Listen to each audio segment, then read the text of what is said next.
ఆయన దీక్షతోనే మనం తెలంగాణను సాధించుకోగలిగినాం. తెలంగాణ రాష్ట్ర ఆవిర్భావం గురించి అనేక సార్లు మా జీవిత కాలంలో విన్నాం. కథలు కథలుగా విన్నాం. చిన్నప్పటి నుంచి ఒక 5-6 ఏళ్ళు బుద్ధి తెలిసినప్పటి నుంచి వింటూనే మనకు తెలంగాణ రావాలి, మన రాష్ట్రాన్ని మనం పాలించుకోవాలి అనే మాట. ఎప్పటి మాట? 1947 నుంచి 47లో దేశానికి స్వాతంత్రం వచ్చినా తెలంగాణకు మాత్రం స్వాతంత్రం రాలేదు. 1948 సెప్టెంబర్ 17న తెలంగాణ అప్పుడు అంటే ఎర్స్ట్‌వెల్ హైదరాబాద్ స్టేటు ఆంధ్రప్రదేశ్లో కలిసి స్వాతంత్రం వచ్చింది సెప్టెంబర్ 17కి. అంటే దాదాపు 13-14 నెలల తర్వాత తెలంగాణకు అంటే ఆంధ్రప్రదేశ్గా అవతరించిందే కానీ తెలంగాణ మాత్రం మనం సాధించుకోలేకపోయినాం. అంతేకాదు 1969 నాకు చాలా బాగా జ్ఞాపకం. 69లో మేము అప్పుడే హై స్కూల్ విద్య కంప్లీట్ చేసుకొని కాలేజీల్లో అడుగుపెట్టుకున్న రోజులు.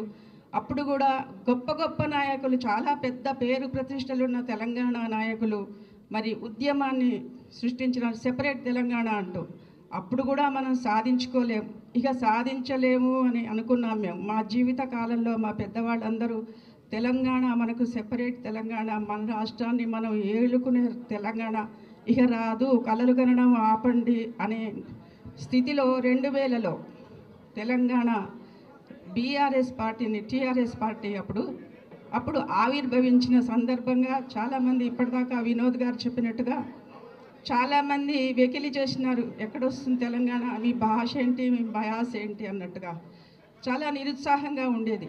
2005 వరకల్లా మేము కూడా యాక్సెప్ట్ చేసినాం, ఇది తప్పకుండా సాధించగలము అందరం ఏకమైతే అని.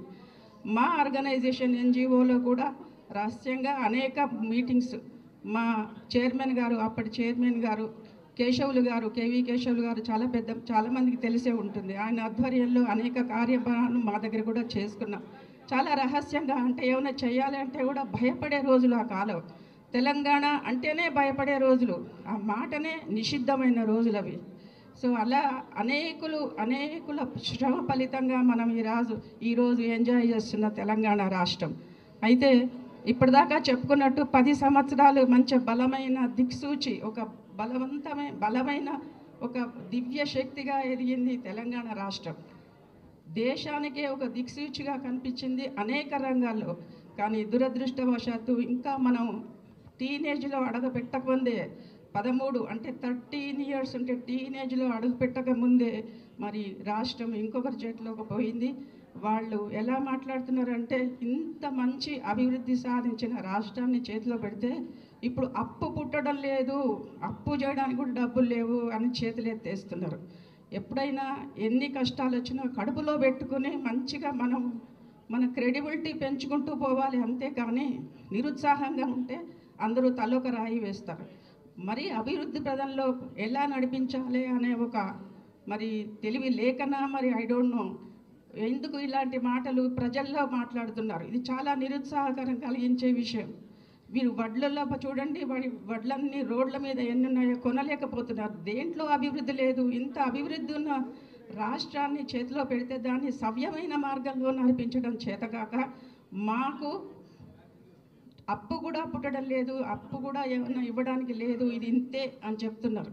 ఇది సరి అయిన విషయం కాదు. ఏది ఏమైనా రాష్ట్ర సాధన చేసుకున్న ఈ రోజును అందరం మనం గుర్తుంచుకొని అదే స్ఫూర్తితో ఇంకా ముందుకు కదలాలి.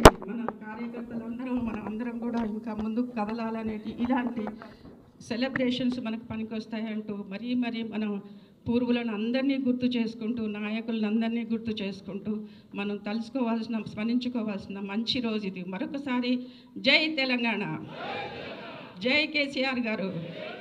థ్యాంక్ యూ అక్క. ఇప్పుడు మన గౌరవ పార్లమెంట్ సభ్యులు, రాజ్యసభలో వద్దిరాజు రవిచంద్ర గారిని మాట్లాడుతున్నారు.